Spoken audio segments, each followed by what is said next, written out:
Unfortunately, he's picked up an injury. He's going to be out for a few weeks. What type of injury is it? Muscular injury. Yeah.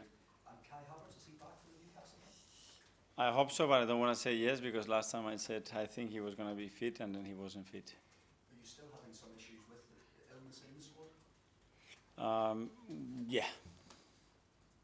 Can you No. Has it impacted on other players? Could you be missing other players for this game? Hopefully not. Hope so. It obviously has reached the semi-final stage of this competition. How much importance have you placed on what the first major domestic trophy of the season with the players? I'm very excited to play the game in front of our crowd, a semi-final, an opportunity to earn the right to be in a final, and it starts tomorrow. It's 2 legs. Obviously, it's going to be 2 long games against a very competitive team. We know that, but very excited, and we need a big atmosphere in our stadium. What do you think winning this competition would do for the squad? I don't know. We have to win tomorrow. We're still far, so try to be better than the position and win the game. Alessia Russo is obviously a player right in form for Newcastle. Have you an idea how to stop him? Is he a player you like? Yeah, obviously it's a top player. He's in top form, scoring a lot of goals, and yeah, try to minimize the strength of the position. That's obviously a big part of the plan when we're playing any opponent. I guess a boost as well. Bruno Guimaraes suspended.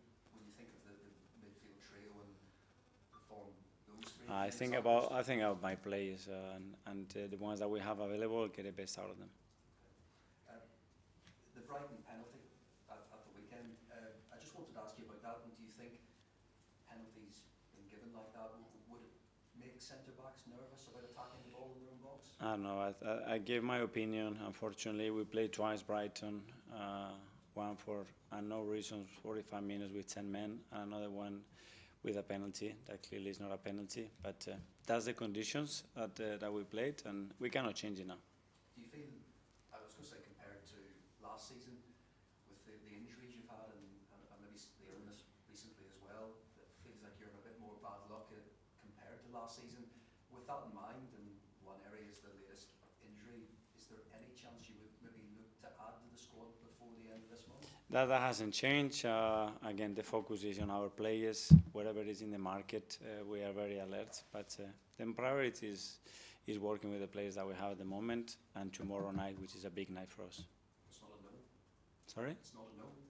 It's not a yes, it's not a no. Thanks to you. Hi Mikel, how are you?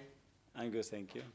Injuries, illness, suspensions, Semi-final, positive things. Let's go. Yeah, let's go. But it's not snowing today. It's not snowing Yeah. today, yeah. Good. But it's over 2 legs. With the number of games we have, should this be like every other cup competition really? Just one game? It doesn't matter. 2 beautiful games to play. But in your opinion, it would be one game that you could lose? My opinion doesn't count, unfortunately. So we have 2. If I have to pick one and a home, yeah. If you give me the chance, that's what I would like. Newcastle have been a difficult team for you to play against recently. They're on a really good run of form at the moment. What has Eddie Howe done differently over the last month or so?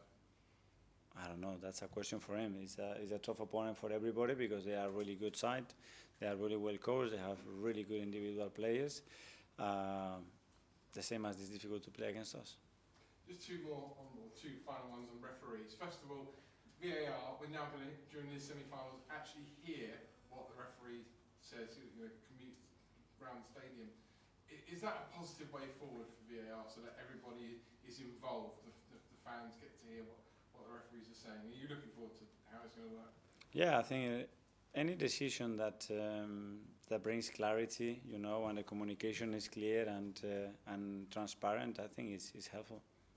Finally, your Brighton penalty of the weekend. I'm not going to ask you specifically about that, but Joel Linton, the ball hit his hand before Newcastle scored on Saturday. There were lots of instances across the whole weekend where there were penalties given, red cards maybe not given. How hard is it now for a top manager like yourself to coach your players on what the laws of the game are, what they can concede a penalty for, what they could get sent off for, when everybody looks at it and everyone has a different opinion and seemingly nobody really understands it all? work by the rules and try to coach what it's on the rules, and then obviously there is a part of that rules which is interpretation, and it's not easy for the referees at all times to make that call, and we understand that, and coaching differently, I think it's impossible because we don't know. Not easy for referees, is it? Not easy for you as well? No, sometimes to coaching, no, because we don't coach any player to have the arms away from his body, or just to kick the ball when you don't know that the opponent is away from you. It's very difficult to coach that. So it's difficult for everybody, I think. George, BBC. Mikel, you're being very positive, semi-final of the Cup, as you say, and you're doing well in the Champions League, second league, but have you enjoyed this season as manager? Because it feels quite testing. I love it. I mean, we are in all the competitions, we are where we want to be, and in most of them, obviously in the league for a lot of circumstances, we are not where we want to be, which is top. I understand that, and that willingness to be better every single day, to try to improve, and don't look for excuses, because in anything that you do, you look for excuses, you're going to find them.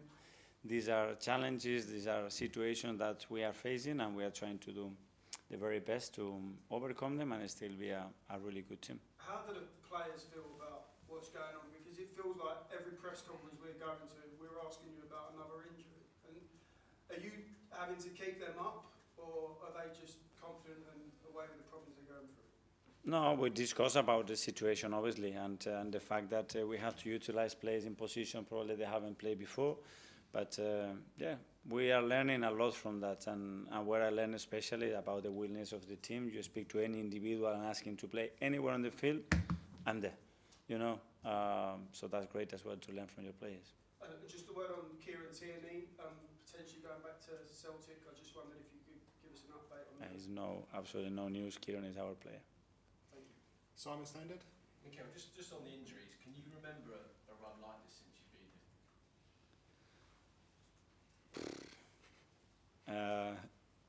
I don't. Probably not. No, probably not.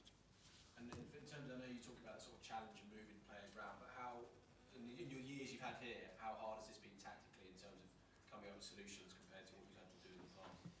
Again, a very good learning process. Not only tactically, it's preparation, training with very few players. Today we had 7-8 players with us just to fill the squad, which is unknown. But yeah, it's a way to learn as well. So this is how I take it. I cannot change it. So let's take the things that we can get out from them to be better. And can I ask you one on Mikel Moreno? How do you feel his sort of adaptation to the team is going? How much more do you feel there is to come from him in that role? Yeah, I think the last 2 weeks he's made a big stride there. Obviously he had more continuity, more minutes. Physically he's in a much better place. He missed the whole pre-season, then he missed a lot of weeks with the injury, and you can tell that he's growing. Tom, Football London. Hi. Two-legged semi-final. How does the preparation for a game change when you know you've got an away fixture following a home one in quick succession? Well, similar to the Champions League, but the aim is always to win the game, to be better than your position, and earn the right to win the game, and that's not going to change because we have a lot of games. And just one on January quickly. The threshold for Arsenal to sign a player is rightfully very high. But when in January you have to be quite reactive, does that threshold loosen at all? In terms of the quality of the level? Yeah, in terms of like what you move for in terms of a player. Hopefully not, you know, because we set very high standards, and we really want to have only players here, whether they are coming from the academy or we have to sign those players to really elevate and impact the team. Otherwise, I think bringing bodies, it doesn't help us. Jordan, Athletic. Mikel, you've spoken about the importance of the Emirates creating memorable nights, creating that atmosphere that you've always wanted. It's interesting, whenever you go to St James's or Anfield, the other two stadiums, you seem to really admire the atmosphere, how it can go from 0 to 100. Is tomorrow night one of those nights where you're hoping that the Emirates can have that effect on the opposition? But I admire the Emirates the most, 100%. You know, the way we can feel at the Emirates with our people is incredible, and I'm very positive that tomorrow we're going to create a big one against a really good opposition in the semi-final of the Cup that we want to win. So let's go for it. You had 9 games in January this year, I think it was only 3 last year. No winter break obviously this time. We all know how well he's came back from Dubai last year. Do you think that was a mistake in the scheduling not to have it this year? Well, certainly it would have helped, I think, every team, and especially the players. because we are putting more games in the back of 2 seasons that they've been as well really high in terms of numbers and demands to the players. But we knew from the start, that if you are in every competition, you're gonna get that break, and that's how we prepare it as well. The number of games you're having to get through every 3 days, is that affecting how your team are able to play for 90 minutes? Is it impossible with intensity in the Premier League to play 90 minutes at your A-game pressing? Is that why maybe when you've been leading, Arsenal maybe dropped off, because it's impossible now to do that? Sometimes it's great to the opposition as well. Obviously, physically extremely demanding, and the way we play as well. When you have less players and less capacity to rotate, becomes more difficult. But the idea and the aim is to be able to sustain that. Phil Pierre at the back there. How disappointing was it for Ethan? Because obviously he played so well against Brentford and looked so good against Brighton. It must be such a blow for him. Yeah, we didn't really know, to be fair. So he said, "I'm feeling something. I don't really know what is it." So yeah, obviously he has earned the right to step up and play for us, and now start some games, some big games as well, and impact those games in the way that he's done in different positions as well.